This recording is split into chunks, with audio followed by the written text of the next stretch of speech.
তো আজকে আমরা শুরু করব যে ভারতবর্ষে ব্রিটিশ সাম্রাজ্যের যে সূচনা হয়েছিল, অর্থাৎ ওই মুঘল সাম্রাজ্যের পতন হচ্ছে।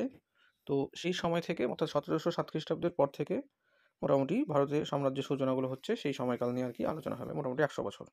ঠিক আছে। তো প্রথম যে কোশ্চেনটা আছে দেখো, ফার্স্ট কোশ্চেন, ভারতে যার নেতৃত্বে পার্শ্বিক আক্রমণ ঘটে তিনি কে? অর্থাৎ ভারতবর্ষে পার্শ্বিক আক্রমণ ঘটেছিল কার নেতৃত্বে? নাদির শাহের নেতৃত্বে। নেক্সট কোশ্চেন, আজিম উস শান। আজিম উস শান কে ছিলেন? তিনি ছিলেন মুঘল যুবরাজ।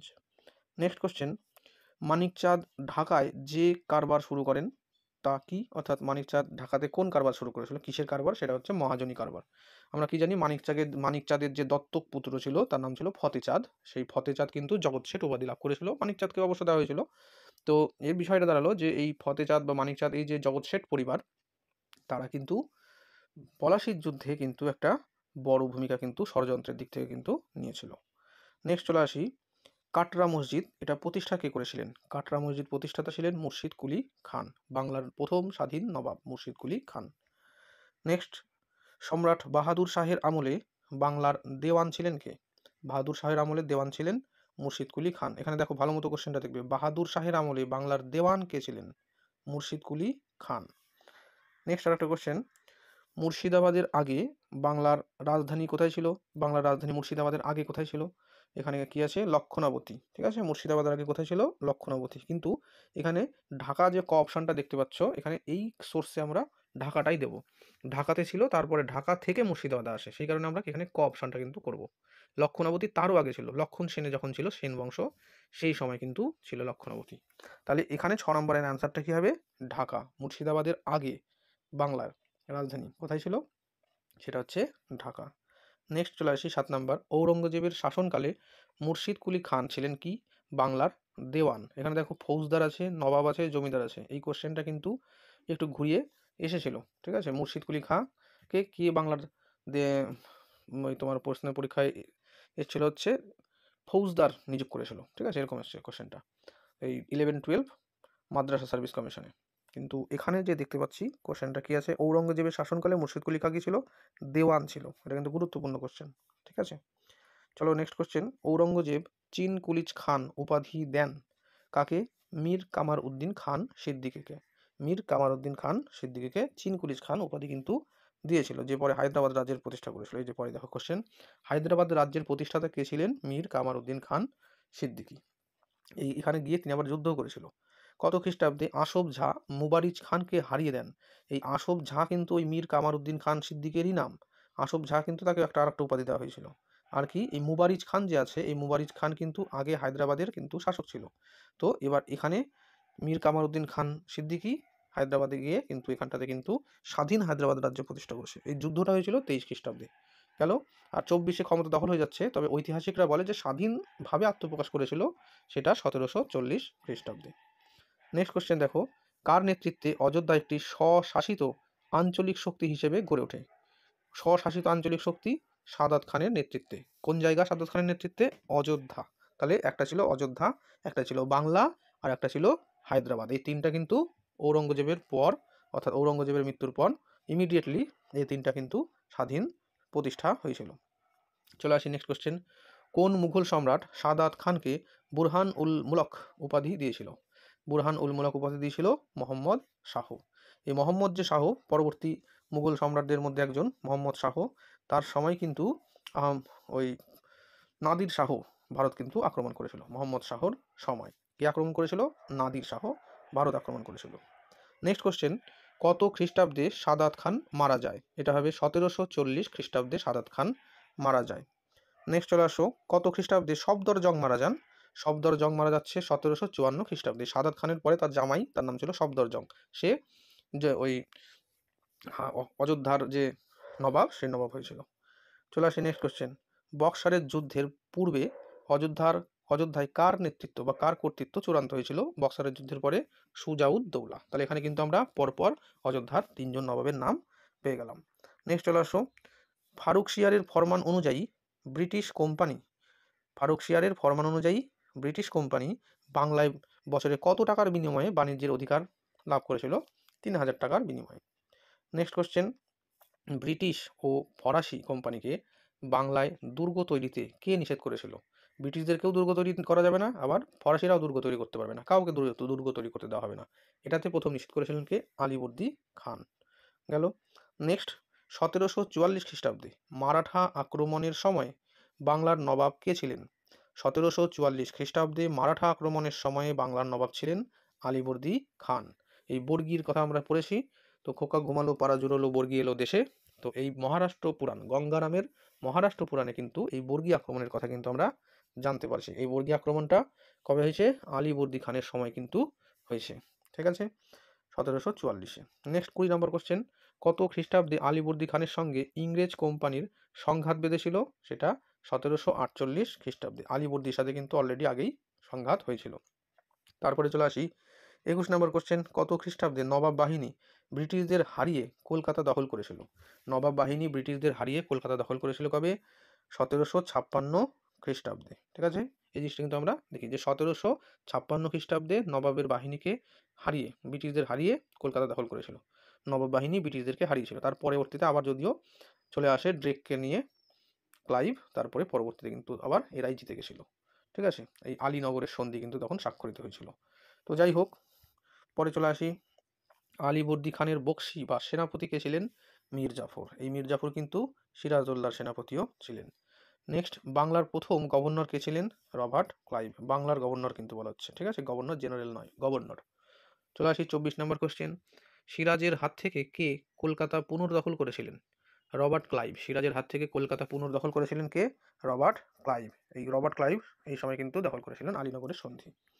চলে আসো, অন্ধকূপ হত্যার প্রচারক কে ছিলেন? হলওয়েল। হলওয়েল ছিলেন অন্ধকূপ হত্যার প্রচারক।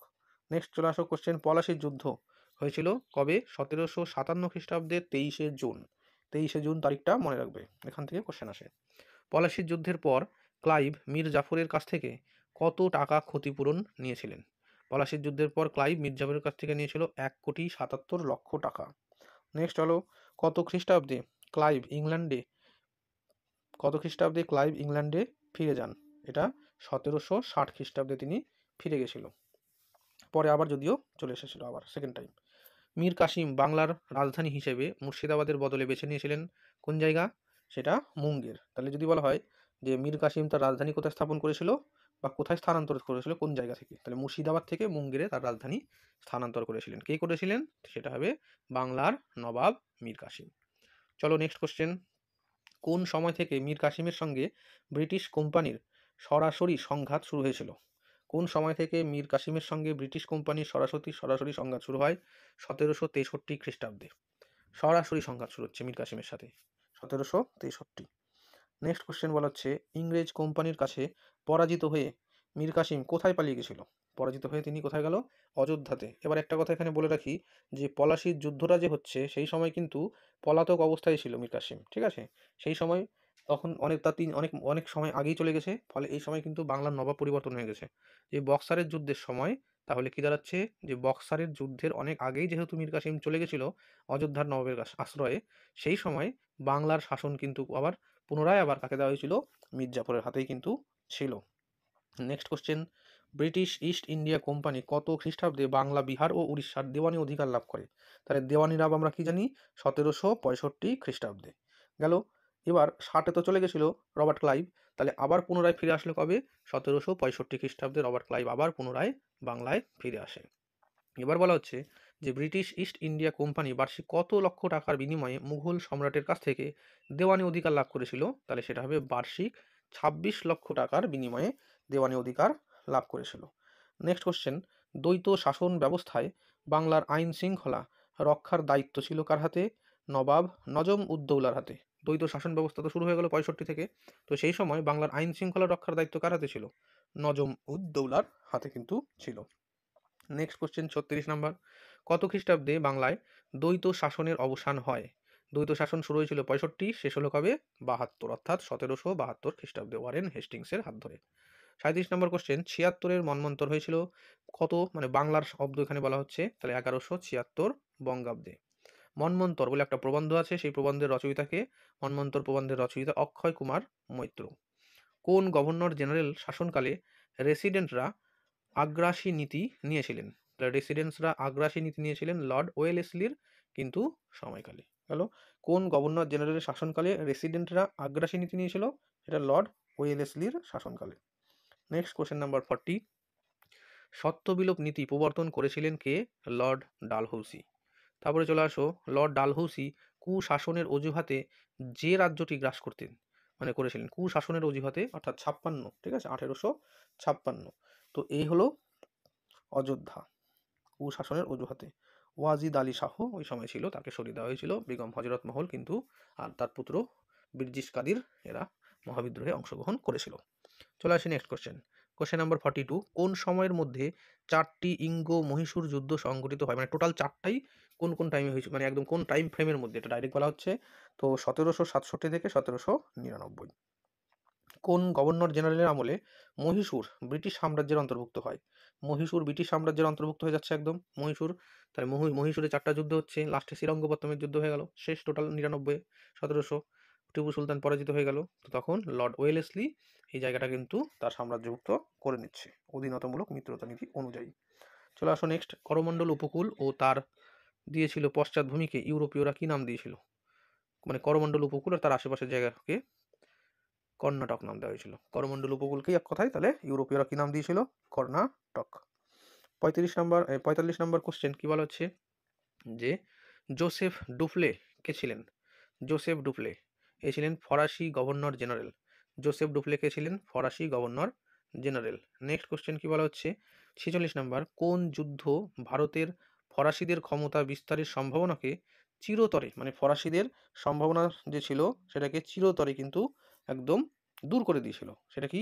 বন্দিবাসের যুদ্ধ। এই যুদ্ধে পরাজিত হওয়ার পর ফরাসিরা কিন্তু আর ভারতবর্ষে কিন্তু তেমনভাবে রাজ্য বিস্তার বিষয়টার সাথে আর যুক্ত থাকেনি।